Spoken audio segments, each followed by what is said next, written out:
What's up everyone, Andrew Baena here, and on today's video we are going to be taking a look at the Agufish Baritone Signature from Harley Benton. So you already heard how this guitar sounds in a full demo mix, so for the rest of this video I'm going to tell you about its specs and features, give you some solo tone clips, and then last but not least tell you my thoughts and opinions on this instrument. Before we get into the specs and features though, I have to give a massive thank you to Toman and Harley Benton for sponsoring this video.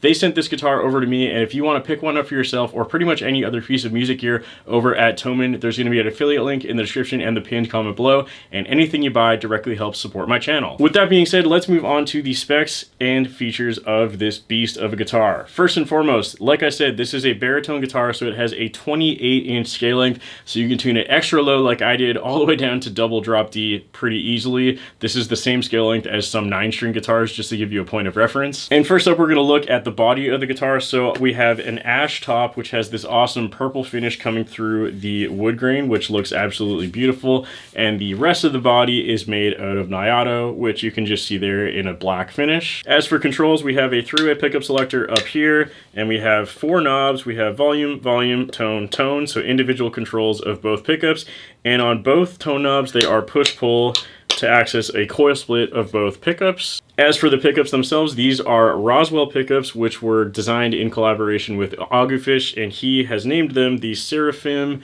and the Flanker. Last but not least, we also have a WSC Tunematic style bridge down there, and all of the hardware is in this really nice kind of brushed chrome finish. Moving on to the neck of the guitar, we have a Mengsk ebony fretboard with 22 jumbo stainless steel frets, glow-in-the-dark side dots, and a roasted Canadian maple neck. It also has Agufish's logo on the back of the headstock right underneath Harley Benton's own locking tuners. So there you have it. That is the specs for this instrument. As usual with Harley Benton, pretty high specs for a very low price. At the time of filming this video, this guitar is currently going for 460 euros, give or take, which is about 740 Canadian dollars. So again, a very good price for a baritone single cut style guitar, which there are not many of out there in the wild. Next up, I'm going to show you some soloed tone clips. I'm only going to be doing heavy rhythm and lead, no clean tones, because it's my channel and I don't want to do cleans. Anyways, this is how it sounds.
Okay, and last but not least is to give you my thoughts and opinions on this instrument. Now, it's no secret that I am a pretty big fan of Harley Benton. Pretty much everything they have released that I have tried at least has always been very, very good value for money. There's only ever been 2 guitars from them that I didn't love. Everything else has punched way above its price point, and I would say that this is no exception. Even though it is on the higher end for Harley Benton, it's still under $500 US for a 28-inch scale baritone single cut.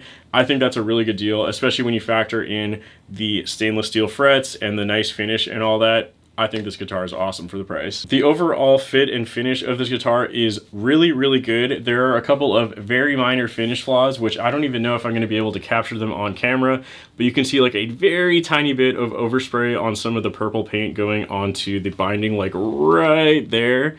You probably can't even make it out. It's really not that big of a deal, but if I'm going to be extremely nitpicky, that is what I would point out. Everything else, the finish is fantastic on, and the quality feels really good. No sharp fret ends. Everything feels really smooth and solidly constructed. It feels like this thing should stay in tune really well. The only other thing I noticed at first is that the pickups are significantly lower output than I would have expected for like a metal guitar, but that's just my personal preference. I think I'm just used to playing things that are a much higher output, and I was pleasantly surprised that that didn't matter nearly as much as I thought it would, because when I plugged this in using the Thal amp, which again you already heard by now, I thought it sounded really, really good, and I was pleasantly surprised. So yeah, I think they sound great. I don't know where I was going with that, but there you go. And yeah, that pretty much does it for my thoughts and opinions on this guitar. A very nice and simple video because it's a really good guitar, and those are very easy and fun to talk about. So again, a massive thank you to Harley Benton and Thomann for sponsoring this video, and after watching this video, if you want to go pick one of these up for yourself or any other piece of music gear from Thomann, once again, please use my affiliate link, which is in the description and the pinned comment below. It helps my channel a lot and encourages Harley Benton to keep sending me cool guitars to demo for you. Okay, that's gonna do it for this video. Once again, thank you so much for watching. I look forward to reading your comments as always, and last but not least, a massive thank you to my Patreon members whose names are on the screen at this point in time. If you want audio downloads, stems, or a shout out on the screen, you can find all of that over on my Patreon page, which is also linked in the description below. Thank you all so much for watching. I'll see you soon.